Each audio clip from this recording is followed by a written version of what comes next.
sunnah dalam bertakbir. Di antaranya dianjurkan mengeraskan suara bagi kaum laki-laki, perempuan tidak. Dan pada dasarnya zikir itu dipelankan.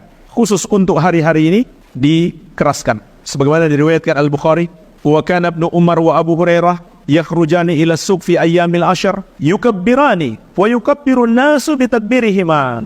Ibnu Umar dan Abu Hurairah keluar menuju pasar di hari-hari 10 pertama bulan Dzulhijjah ini. Mereka berdua bertakbir dan manusia pun bertakbir seperti takbir mereka berdua. Sampai-sampai disebutkan dalam riwayat yang lain, pasar itu seperti bergetar dengan adanya takbir kaum muslimin di 10 hari pertama di bulan Dzulhijjah ini. Sunnah yang lain yang harus diperhatikan dalam bertakbir adalah takbir itu terbagi dua, takbir mutlak dan takbir muqayyad. Ini dalam Idul Adha. Adapun Idul Fitri hanya ada takbir mutlak, tidak ada takbir muqayyad. Apa itu takbir mutlak? Takbir yang dibaca kapan saja tanpa terkait dengan waktu sholat. Kapan saja, di mana saja, di pasar, di rumah, di kendaraan, di masjid, dan lain-lain.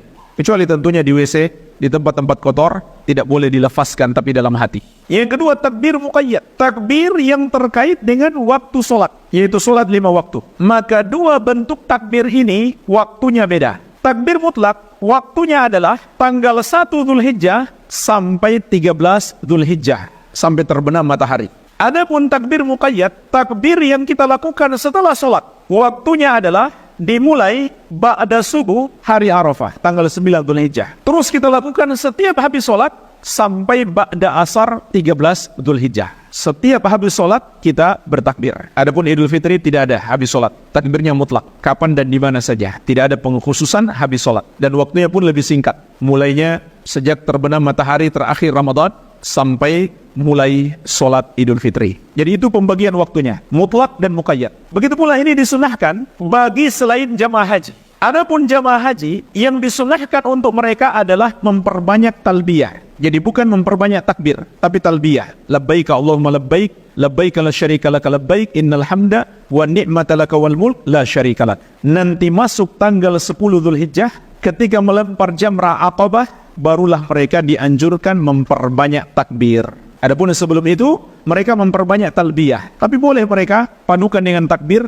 namun talbiyah lebih banyak. Kata Syekh Ibnu Baz rahimahullah, ketentuan pembagian takbir mutlak dan muqayyad ini berdasarkan ijma' sahabat. Ini disepakati oleh para sahabat radhiyallahu taala anhum ajmain. Kemudian jemaah sekalian, di sini ada beberapa kesalahan yang perlu kita ingatkan. Termasuk mengada-ada dalam agama, tidak dicontohkan oleh Nabi SAW bertakbir secara berjamaah. Misalkan dipimpin oleh seorang, lalu diikuti oleh jamaah, atau dengan membentuk sebuah kor, satu suara. Maka ini tidak dicontohkan oleh Rasulullah SAW. Begitu pula termasuk kemungkaran bertakbir sambil konvoi di jalanan. Ini tidak ada contoh dari Nabi SAW dan juga sangat mengganggu orang, bikin macet jalan.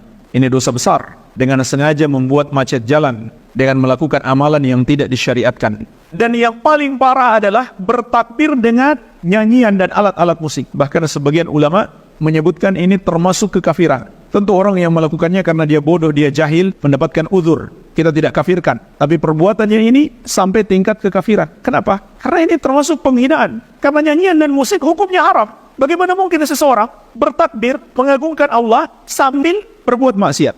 Ini termasuk kemungkaran yang besar yang banyak dilakukan hari ini. Kemudian jemaah sekalian, lafaz takbir tidak ada lafaz khusus dari Nabi SAW. Hanya saja diriwayatkan dari sebagian sahabat, diantaranya dari Ibnu Mas'ud radhiyallahu anhu, dikeluarkan oleh Imam Ibnu Abi Syaibah dalam musannafnya, Allahu Akbar, Allahu Akbar, La ilaha illallah, Wallahu Akbar, Allahu Akbar, walillahil hamd. Jadi Allahu Akbarnya 4 kali, 2 sebelum la ilaha illallah, 2 setelah la ilaha illallah. Tapi setelah la ilaha illallah ada tambahan huruf waw, wallahu akbar. Kemudian ditutup dengan walillahil hamd. Kalau ada yang membaca 3 di awal, tidak mengapa insyaallah, karena kata Syekh Ibnu Utsaimin rahimahullah, di sini terdapat keluasan disebabkan tidak ada dalil khusus dari Nabi SAW tentang lafaz takbir.